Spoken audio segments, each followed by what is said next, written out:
Hoje o Sesc Cultura ao Quadrado tem a alegria de receber a atriz, diretora e professora Adriana Lodi. Que bom ter você aqui com a gente. Eu que agradeço, Márcia. É um prazer gigante estar te conhecendo e estar aqui nesse espaço incrível e poder bater esse papo com você. Esse encontro demorou, né? Demorou.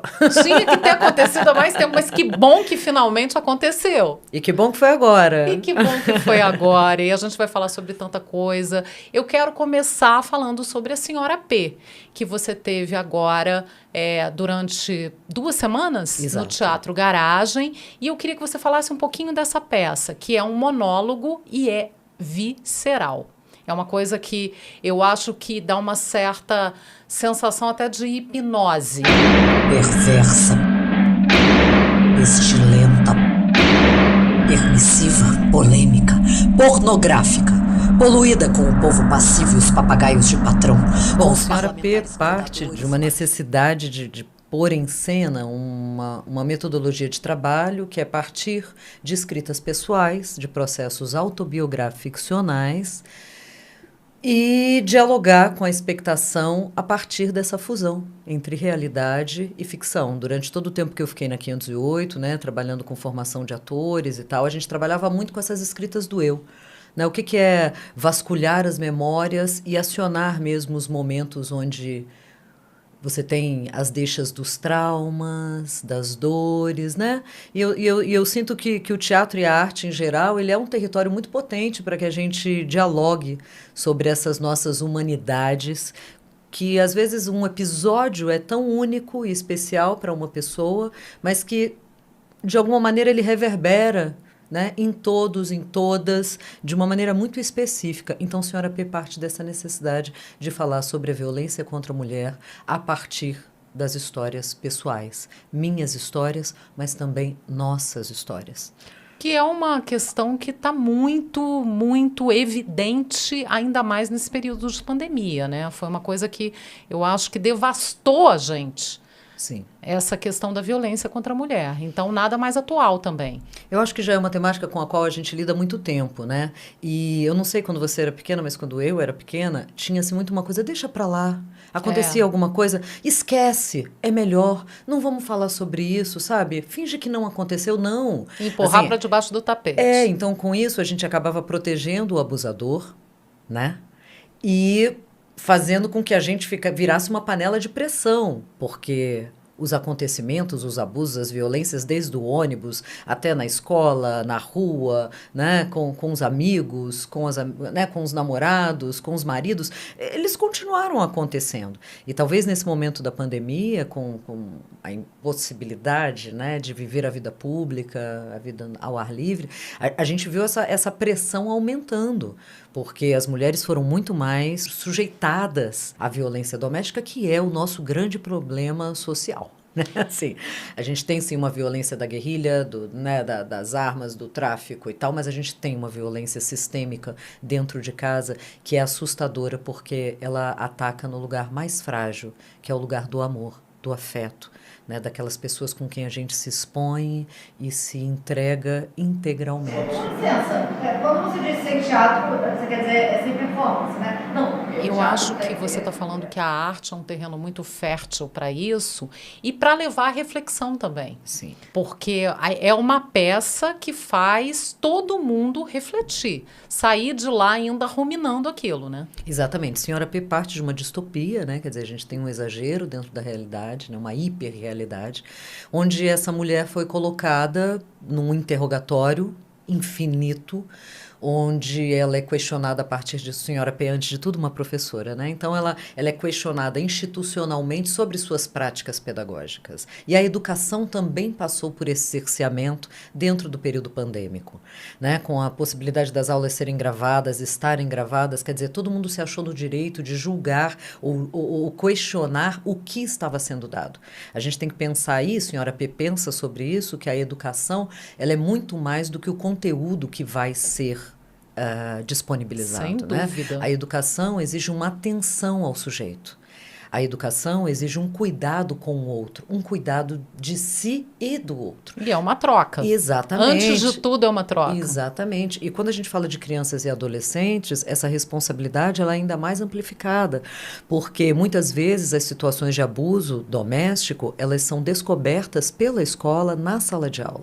Né? Então, também, assim, esses lugares de questionamento sobre o que o professor fala, como o professor fala, sim, eu entendo que existem, né, existem casos isolados de abusos também dentro da sala de aula. Mas a gente não pode criminalizar a profissão docente como um todo, né? A gente tem que, todas nós, tivemos professoras e professores inesquecíveis. E eu acho que a gente tem que se lembrar desse lugar.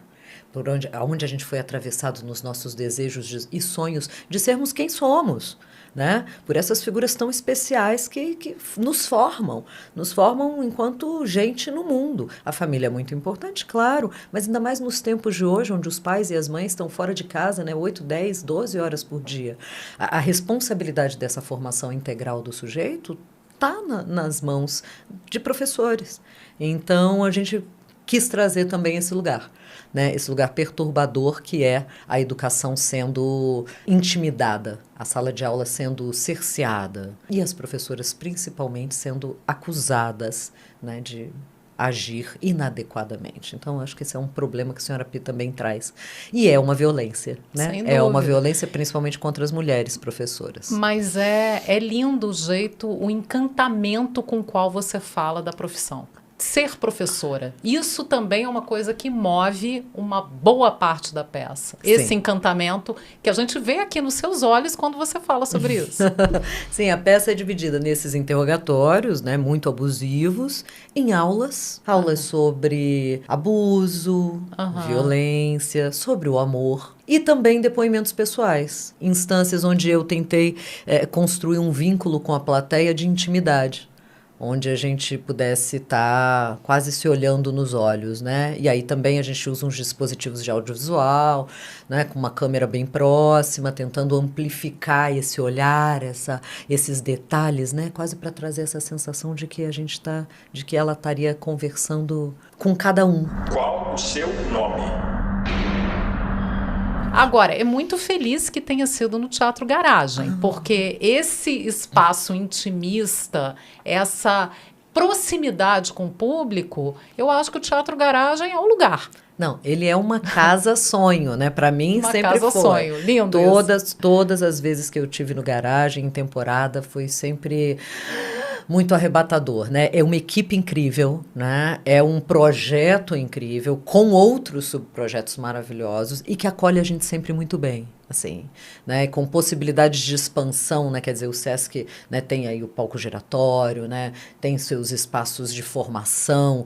Então, assim, eu acho que é uma casa, eu sou muito grata de ter podido viver essa experiência no Sesc, porque é isso, eu sinto como se eu estivesse em casa. E acho que o público também. No Garagem, então, não tem nem o que dizer, porque Exatamente. fez parte, eu acho que, de gerações de brasilienses. Quem nunca assistiu alguma coisa, alguma apresentação, um show, qualquer coisa dentro do Garagem? Raimundos começaram no Garagem. Exato. Os melhores do mundo. Os melhores do mundo, como A Culpa é da Mãe ainda nem eram os melhores do mundo. Exato. Então tem uma história ali longa e feliz de amizade com os brasilienses mesmo. Eu acho que não só para quem está no palco, mas para o público. Sim. E essa coisa também da disposição ali das cadeiras é muito feliz, porque você monta do jeito que você quiser. Exato. E o público está muito perto de quem está apresentando. Isso é muito bacana também. Essa versatilidade é incrível e dá para a gente também uma possibilidade de encarar o público nos olhos, né? Então, para quem está em cena, traz um vigor e uma intensidade que às vezes um teatro, né, maior de 500 mil lugares não nos dá. Então, isso é ótimo. Aproxima ao invés de afastar. Exato. Eu queria falar um pouquinho do nome, Senhora P,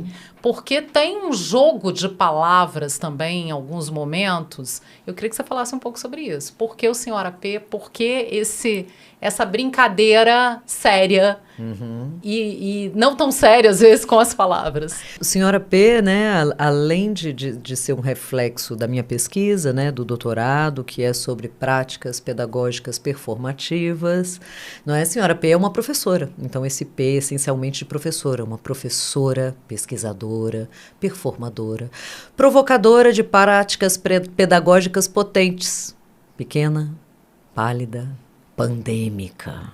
Não é? Pública, privada, pacifista, talvez uma pensadora promíscua, precária e parida pelo presente. Então, assim, e pasma com várias coisas, Perfeita. Olha, esse P a gente não coloca, não, mas a busca é sempre essa, né? Acho que a perfeição é um ideal, assim, dos nossos tempos, que ele é muito cruel, né? Mas o teatro, ele é um fazer em cena, estar no presente do presente da ação. Então, acho que a instância do presente, para mim, ela é mais potente do que da perfeição, né? O desafio de tentar estar todos os dias, né, em conexão com aquelas pessoas, com o texto, com a obra, como se fosse a primeira vez, eu acho que isso, para mim, é muito incrível. É um lugar de intensidade, de transformação muito grande. E né? de realização. Ah, sem dúvida. Sem dúvida. A Senhora P tenta fazer essa costura, né? Entre a realidade e o sonho, entre o desejo de ter uma realidade, um mundo melhor e de transformar a própria audiência no momento em que a gente se encontra nesse grande bate-papo, nessa grande celebração que eu acho que é poder ainda continuar fazendo teatro ao vivo. Durante a pandemia a gente sofreu muito com essa impossibilidade. Inclusive nós ensaiamos muito Senhora P durante a pandemia, mas eu não consegui fazer nenhum experimento, além dos ensaios, assim, para um amigo ou outro, uma amiga ou outra. Eu não tive coragem de botar o espetáculo na internet, porque a ausência da expectação era uma coisa tão dolorosa, e ficar me olhando, né? Você não vê ninguém, você fica se olhando, é horrível, é desesperador, é de uma solidão, assim, que eu não consegui lidar com ela. Paciência e muita folha de louro. Te agradeço as palavras cruzadas também. Hoje já coloquei a pequena para experimentar. É engraçado porque muita gente que tem passado por aqui tem falado isso, que não há o que substitua, mesmo quem se adaptou muito bem à internet, porque teve gente, alguns artistas conseguiram inclusive abrir um campo novo dentro da internet. Sim. Mas mesmo esses disseram que não tem comparação. A diferença é muito gritante entre você estar no palco com seu público, sentindo a reação do público no momento, ou você tá com aquela coisa fria de uma tela. Sim. Então, Eu vi trabalhos geniais, assim, que foram feitos, eu acho que, né, buscando aí entender essa outra linguagem, a outra possibilidade. Eu dirigi um trabalho também com a Daniela Diniz e a Márcia Regina, da Cia Vísceras. Foi um desafio, imagina, eu dirigia na minha casa, cada uma na sua casa. Elas eram câmera, elas eram...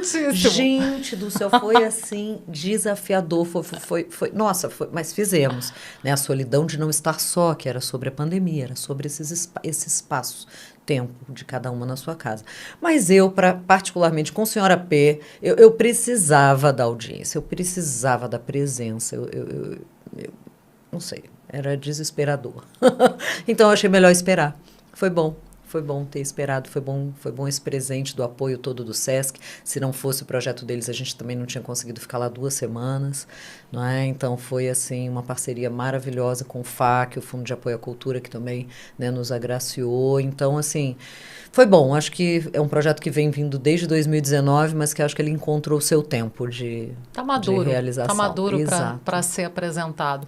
E tem perspectiva de novas apresentações para quem não viu essa temporada, novas temporadas, o que tem aí pela frente? Então, nossa primeira meta agora é tentar enfrentar os festivais, né? Assim, que pra gente eu acho que é um grande lugar de divulgação e de visibilidade, né? Então, assim, a nossa próxima meta é essa, né? Sair aí a partir de setembro tentando apresentar o espetáculo em festivais.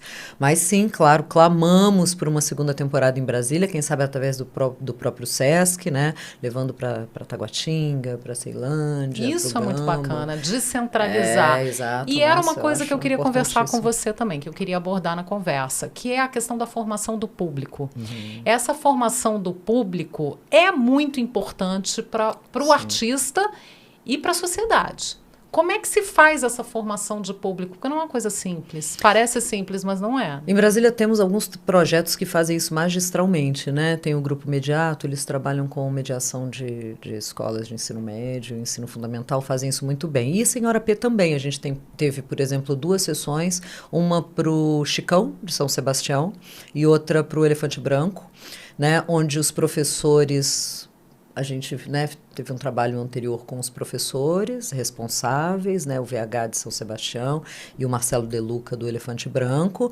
E após a apresentação, a gente contou com a mediação fabulosa da Valesca Zanello. Tenho que falar da Valesca Zanello porque, assim, ela é minha amiga desde o ensino médio. E... Ó, Brasília aí. Pois é. As conexões que Brasília Nascemos traz. no mesmo dia. Nossa. É uma amiga muito amada e querida, né? E o livro dela, Saúde Mental, Gênero e Dispositivos, é uma obra-prima, eu acho que para todas as mulheres. E para os homens também, que querem aprender sobre esse tipo, né? Sobre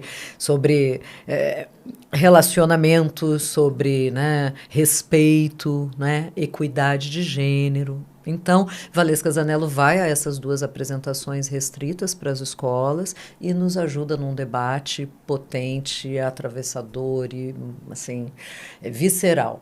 Porque quando a gente fala da formação de plateia, a gente também fala sobre uma formação crítica e reflexiva sobre as temáticas apresentadas, né? Sem dúvida. Porque muitas vezes a criança, o jovem que não está acostumado com a linguagem teatral, ele tem uma dificuldade, sim, às vezes, de se aproximar, quando a linguagem é muito diferente da televisiva ou da audiovisual, né? Quando o processo de narrativa não é linear. Muitas vezes, ainda mais com uma temática como essa, né, de violência contra a mulher, ele quer falar ele quer falar sobre, ele quer dividir.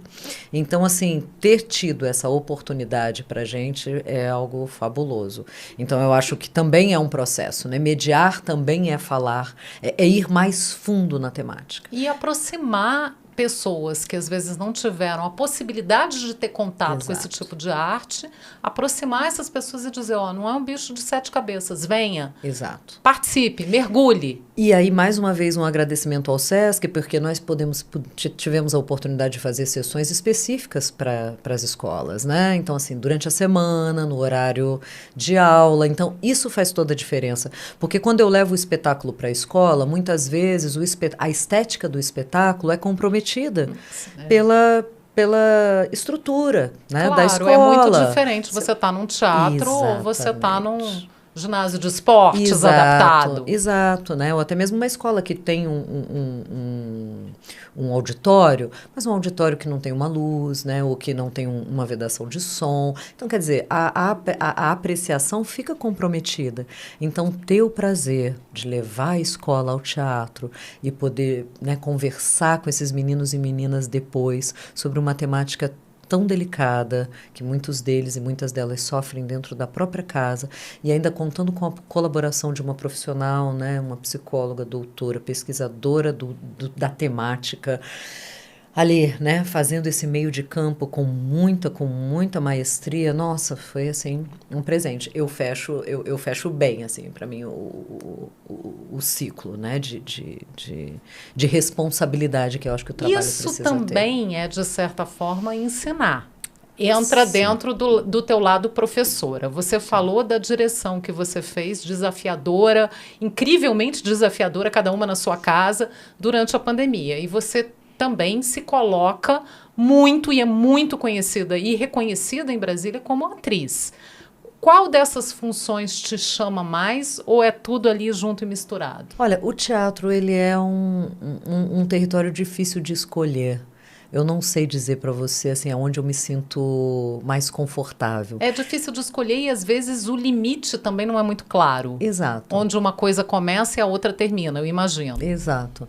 Então, assim, ser uma atriz, professora, diretora, para mim tudo tá no mesmo, formadora, tudo para mim tá no mesmo campo de desejo, sabe? Eu passei 7 anos sem estar no palco. Então, assim, essa retomada para mim agora com Senhora P e ainda tendo que assumir várias funções, né? A dramaturgia, a direção, a atuação, para mim foi um bálsamo, assim, desesperador às vezes, né? Claro que eu tenho parceiros maravilhosos, Fernando Vilar, Dani Diniz, Roberta Rangel, Rodolfo Godoy, toda a equipe incrível, Vitor Z. Bom, é um monte de gente que pipoca, porque é um monólogo, se pensar, não, só uma pessoa em cena, mas, né? Um monte de gente tem por trás, ninguém nossa, sabe. é uma estrutura gigantesca, não é? Mas assim, para mim é sempre difícil, mas eu vou voltar à cena, foi realmente um presente. Eu acho que eu não posso viver sem isso. Sem isso eu não posso viver. Eu descobri, eu estava triste, eu acho, sem botar o meu pezinho no palco. Atuar é uma magia, sabe? Assim, essa possibilidade de você que a gente tem de experimentar outras personas no corpo, na voz, na alma, sabe? Investigar essa trajetória de confecção mesmo de outros seres humanos, mesmo que eles sejam ficcionais, eu acho que ajuda a gente a entender um pouco mais a diversidade da humanidade. Então, assim, nesse sentido, eu acho que o teatro ele é muito generoso e ele precisa estar na educação. A educação precisa estar no teatro e o teatro precisa cada vez mais estar na educação. A possibilidade que a gente tem de trabalhar a sensibilidade de meninos e meninas, de adolescentes e de adultos também, até de idosos, não é? Dentro do processo de experimentação cênica, é inacreditável. Assim, eu recomendo. Para mim é quase terapêutico.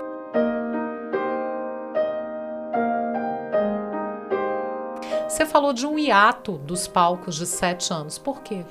Então, quando fecharam o 508 para a reforma, né, em 2013 ou 2014, não me lembro agora a data exatamente, a gente trabalhava lá, eu, Serginho Morricone e outros professores artistas, né, num convênio que existia entre a Secretaria de Educação e a Secretaria de Cultura do Distrito Federal.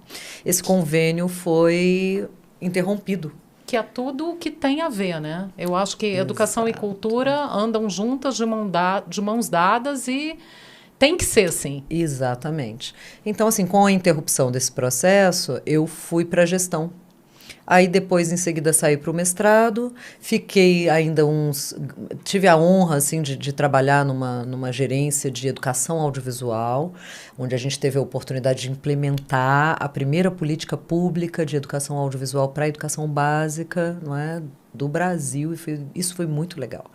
Então, junto ao Festival de Curtas das Escolas Públicas, né, o Canal E e toda a equipe da GEMIP, que era o nome que era chamado na época, nós conseguimos, né, assim, fortalecer essa importância também, né, que eu acho que é uma outra linguagem que também precisa entrar na educação definitivamente, não só como recurso, mas como estética, né? E os meninos e meninas, quando têm a oportunidade de fazer seus filmes, seus documentários, seus clipes, suas entrevistas, seus jornais dentro da escola, né? Assim, a gente encontra coisas divinas. Então, eu acho que esse gap, ele se dá nesse período, né? Onde eu fico na gestão pública, e que para mim também foi um processo de aprendizado muito desafiador, né? Assim, e muito importante. Senhora P também fala sobre isso, né? Sobre essa possibilidade de você tá ali numa sala de aula trabalhando para 30, para 500, para 750 estudantes, né?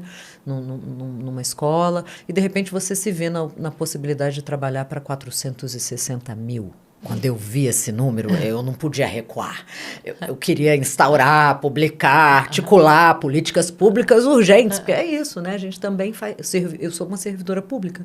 Então, essa responsabilidade, ela também corre na minha veia, né? Quer dizer, aonde eu tô atuando, né? Então, para mim, a gestão pública foi esse lugar. E aonde dá para transformar. Dá para transformar no palco, dá para transformar na sala de aula, dá para transformar na gestão pública, ou seja, sim, aonde der para construir alguma coisa, vamos nessa, exato, vamos construir. A gente sempre pode fazer a diferença. Qual o seu nome? Senhora Eu queria que você falasse um pouquinho sobre a característica do teatro brasiliense. Como é que você enxerga? Se tem uma pitada da cidade na maneira de fazer teatro aqui, se tem... Eu achei interessantíssimo, porque o Fernando César, Sete Cordas, esteve aqui e ele disse que o chorinho feito aqui tem um sotaque brasiliense. O teatro feito aqui tem um sotaque brasiliense também? Olha, eu acho que tem, viu? O teatro de Brasília ele é múltiplo, né? A gente tem várias estéticas, porque o teatro é como a música, não é? Você tem o choro, o samba, o pagode, o funk, o clássico, o teatro também. Né? A gente tem uma diversidade. E sim, eu acho que o teatro de Brasília, ele tem uma cara da colagem, ele tem uma cara da escritura pessoal, ele tem uma cara da mistura com a música, né?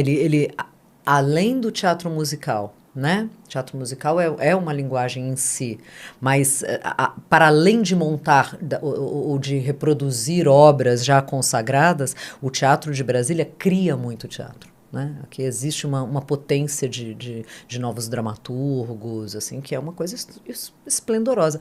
Na abertura, agora no início do ano, eu tive a oportunidade de rever a Ovelha Dolly. Nossa, é uma bomba! Uma bomba de atuação, de dramaturgia do Fernando Carvalho, assim, uma coisa, sabe? Então, eu acho que a gente tem muita potência, né? A gente tem o teatro do concreto, né? A gente tem...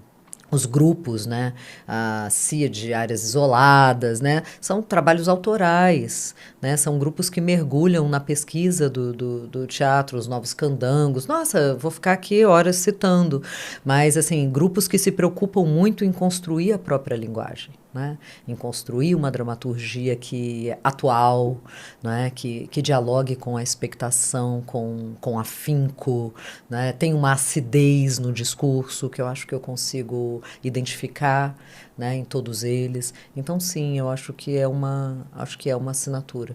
Não sei se só do teatro brasiliense, mas também do teatro de grupo, talvez, do Brasil.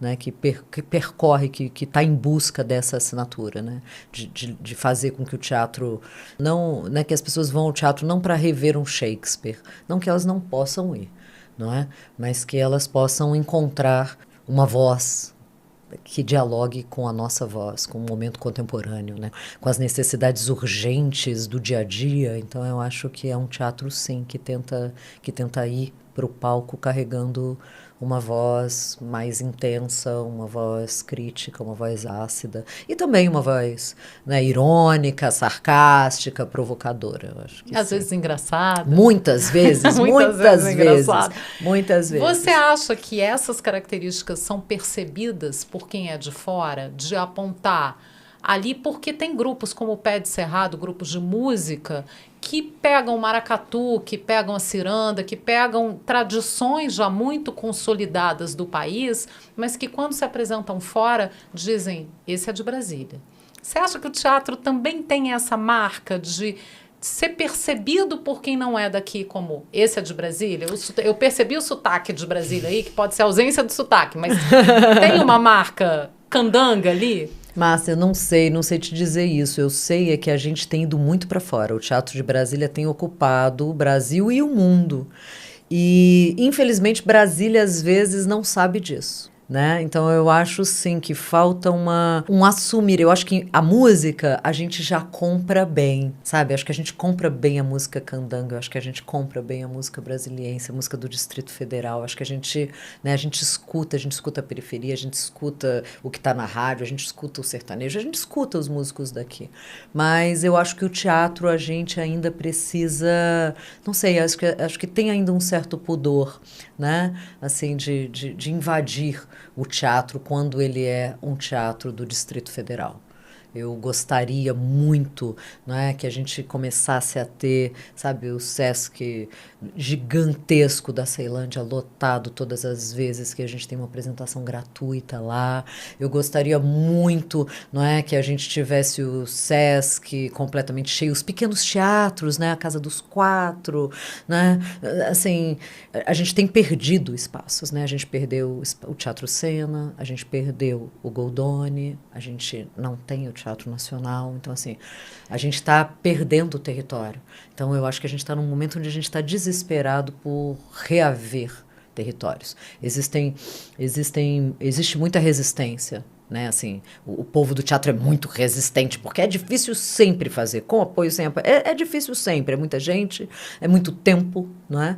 Então, nós somos muito resistentes, mas a gente está precisando de uma força maior.